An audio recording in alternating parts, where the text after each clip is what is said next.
청함을 받은 자는 많으나 택함을 받은 자는 적으니라. 예수님의 계시입니다. 예수님의 말씀이라는 것이죠. 예수님께서 하나님의 나라는 이러한 것이다 라고 하시고,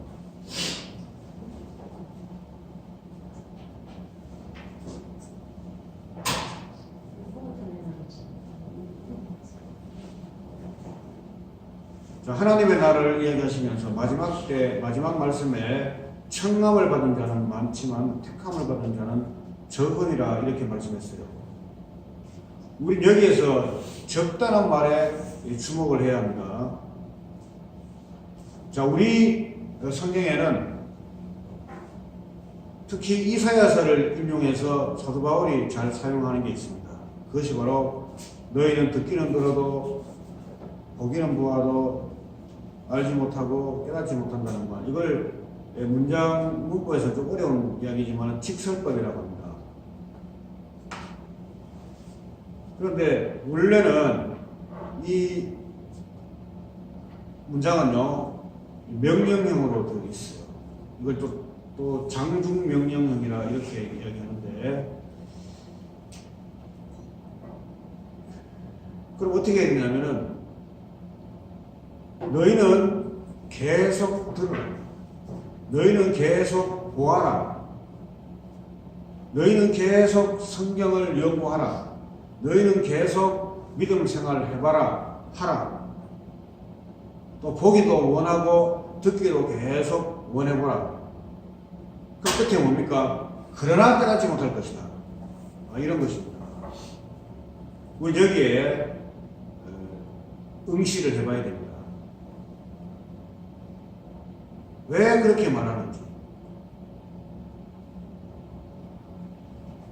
오늘 본문에도 마찬가지로 청한 사람은 많은데 왜 택한 사람이 적다고 우리 예수님이 말씀했는가. 그 당시에도 적용되지만은 오늘날에 똑같이 이 말씀은 적용됩니다. 이 말씀에 우리가 주목을 해봐야 됩니다. 인간의 본능, 아담 아래의 인간의 본능은 모두가 구원받기를 원합니다. 어떤 것이든 간에 구원되어지기를 원해요. 많은 것, 그리고 되는 것, 최고의 것, 훌륭하고 아름다운 것을 원해요. 근데 예수님은 이러한 우리의 마음을, 인간의 마음을 비켜가면서 이렇게 말씀하고 계시는가를 우리는 주목을 해봐야 돼요. 인간의 본능과 달리. 누가복음 12장 32절에 보면은 예수님은 적은 무리여 무서워 말라. 너희 아버지께서 그 나라를 너희에게 주시기를 기뻐하시로다 그랬습니다. 이미 택함받은 그 무리가 있었는데 그게 적은 무리였던 거예요. 예수님께서 적은 무리여, 여기서 적다는 거, 여기에 이름 신경 써야 됩니다. 이 적다는 하나님의 이 말씀, 이 계시가 우리의 신앙관으로 또 하나님의 구원관으로 중심을 잡아야 돼요. 일단은. 그래야 예수님께서 하나님이 하시는 선택의 의미를 우리가 알 수가 있습니다. 그 모르면은 그것을 등한시하고 인간의 본능대로 아담 아래의 그 본성대로 많은 것, 아름다운 것, 화려한 것, 거기에 치중을 해버리면은 청함받은 자가 될 수밖에 없을 수도 있어요. 누가복음 13장 23절에 예수님께서 예루살렘으로 가실 때 어떤 사람이 물었습니다. 예수님, 구원받은 자가 적습니까? 누가복음 12장 1건 좀 전에 32절하고 오늘 마태복음 20장 14절에 예수님 직접 말씀하신 것도 적은 자여 두려워하지 말라. 적으니라. 이 말씀과 누가복음 13장 23절에 나오는 구원을 얻을 자가 적습니까 하는 그 단어는 다 똑같은 단어예요. 오이고이라는 단어입니다. 오이고스, 오이고이. 문법에 비교급이 있고 최상급이 있어요. 비교급은 많은 할 때 좀 더 나가서 더 많은. 최상급은 뭡니까? 아주 많은. 그와 같이 적은에서 그냥 적은이 아니고 아주 적은, 어이고이라는 단어가 바로 그런 뜻이에요. 전혀 잘 보이지 않는, 거의 없는 그런 뜻이에요. 사람들은 예수 이름 부르면서 거의 없는 아주 적은 이런 것에 염두에 두고 주목하지 않습니다.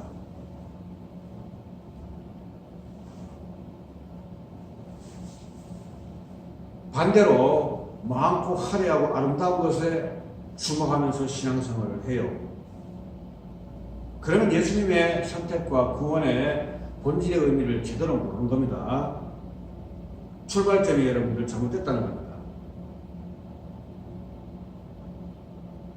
예수님께서 요한복음 14장 6절에서 내가 실제다 했잖아요. 내가 실제적인 상황이다. 그럼 똑같이 예수님께서 마태복음 22장 14절과 누가복음 12장 32절에 택한 자가 적다 하면은 이게 사실이구나. 왜 이렇게 적을까? 여기에 구원관과 자기 신앙과를 정확하게 맞추면은 예수님 마음하고 똑같은 마음이 된단 말이에요.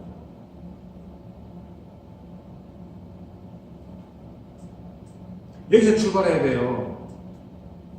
근데 왜 그렇게 예수님 그렇게 하십니까? 많으면 좋지요. 이렇게 우리가 물을 수 있잖아요. 이것을 성경에서는 주권이라고 얘기합니다.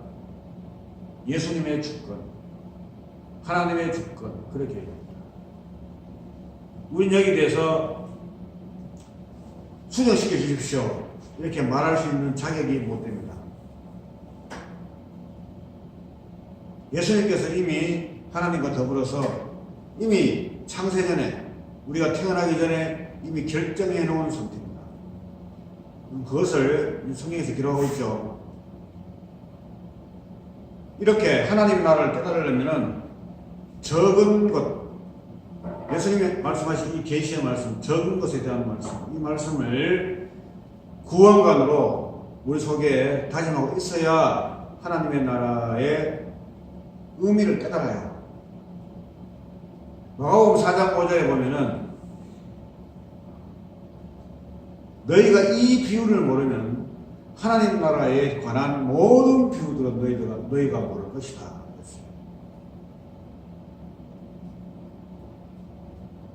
이것은 뭐냐면은 이 씨 뿌리는 비유는 이게 씨 뿌리는 비유인데 무엇이 진짜며 무엇이 가짜냐, 무엇이 진짜 열매이고 무엇이 가짜 열매이냐를 말해주는 거예요.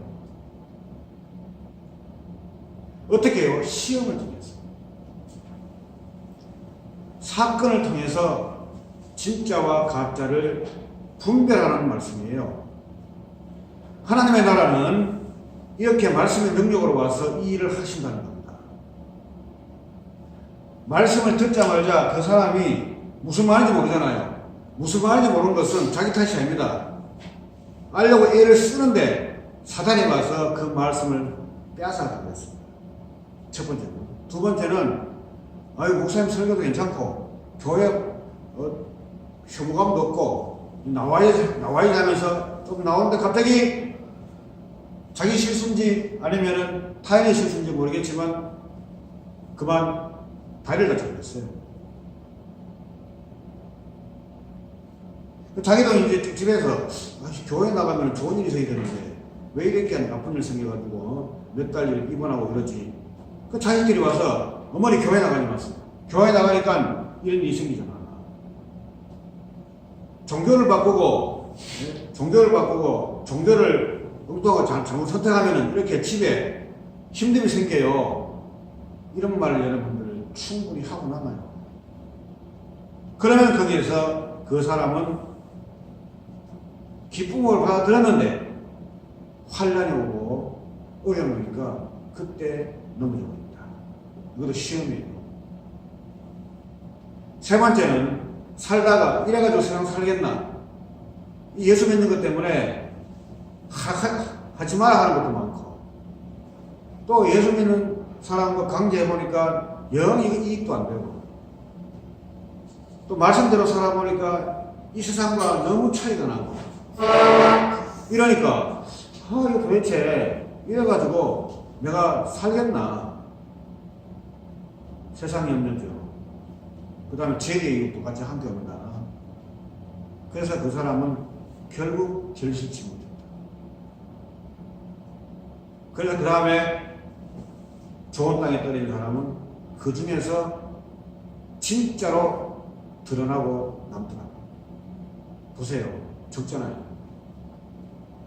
적어요. 이렇게 하신 이유가 뭐냐면요. 같이 함께 그런 심판 속에 넣어서 진짜 누구가 내가 믿음을 준 사람이고 내가 성령을 준 사람인가. 왜? 다 성령 받다 하니까. 다 믿음 있다 하니까.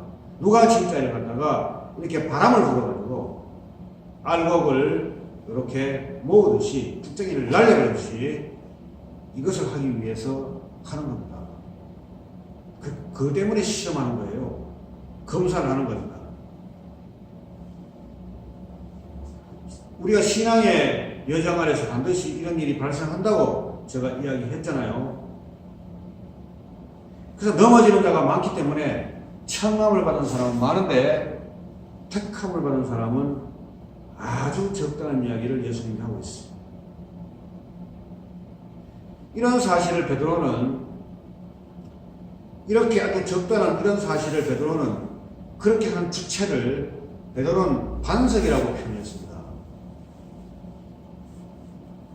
반석은 출애굽기도 마찬가지고 또 그것을 받아서 신약 성경에 사도 바울이 고린도서 10장에서 계시받아서 해석할 때 반석은 그리스도라. 이 반석에서 샘물이 나오듯이 이 반석에서 성령의 샘물이 솟아나온다. 그런데 사도 바울, 베드로는 반석에 오는 자를 넘어지게 하는 이 반석을 넘어지게 하는 것이라고 했어요. 스칸달로. 영어로 스캔들이죠. 물론 사도 바울도 로마서 9장에서 내가 걸림돌과 그리고 거치는 바위를 시온에 둔다는 이야기를 이사야서를 빌려서 이야기를 해요. 그래서 시험에 반드시 시험과 검사를 하겠다는 겁니다. 제가 지난 시간에 얘기했지만 베드로전서 1장 6절과 7절에 보면은요, 너희가 여러 가지 시험으로 인하여 잠시 근심하지만은 오히려 나중에 크게 기뻐할 것이다. 너희 믿음의 확실함을 불로 연단해서 없어질 것보다 더 귀하여 예수 그리스도께서 나타나실 때에 영예와 존귀와 칭찬과 얻게 할 것이다. 이렇게 이야기했습니다. 믿음이라는 것은 본질적인 것이고, 그 다음에 성경은 믿음에 대해서 양이라든가 질을 또 부분적으로 언급을 해요. 그런데 여기서 우리가 먼저 알아야 할 것은 믿음의 본질부터 알아야 돼요. 오늘 베드로전서 1장 6절과 7절에는 믿음의 본질을 이야기한다. 이거 과언이 아닙니다. 그러니까 믿음이 좀 이렇게 흙탕물에 이렇게 섞여가지고 지금 이게 믿는 놈인지 안 믿는 놈인지 말이에요. 이렇게 조금 희미한데 시련과 연단을 줌으로써 그 더러운 흙탕물을 다 벗겨내고 순수하게 딱 된다. 이런 뜻으로 우리 번역은 이렇게 되어 있는데 그보다는요 그런 뜻이 아니라겠죠. 이거는 믿음의 본질 이야기한다고. 순수해지고 깨끗해지고 그런 뜻이 아니라 검사와 시험을 통해 가지고 이게 진짜냐 가짜냐 이것을 판단하는 겁니다. 근데 금은 시험하면은 열을 많이 가하면은 결국 다 없어져 버려요. 근데 믿음은 안 없어지더라는 거죠. 시험해 보니까. 왜? 이것이 예수님이 준 것이기 때문에. 하나님으로 비롯되는 예수님의 소유로서 된 믿음을 우리에게 주었기 때문에 아무리 큰 환난과 시험을 해도 생생하게 그 믿음은 있더라는 겁니다. 그런데 믿는다면서 소리 지르고 믿는다면서 하는데도 불구하고 바람을 쏟아보고 시험을 여러분들 해보니까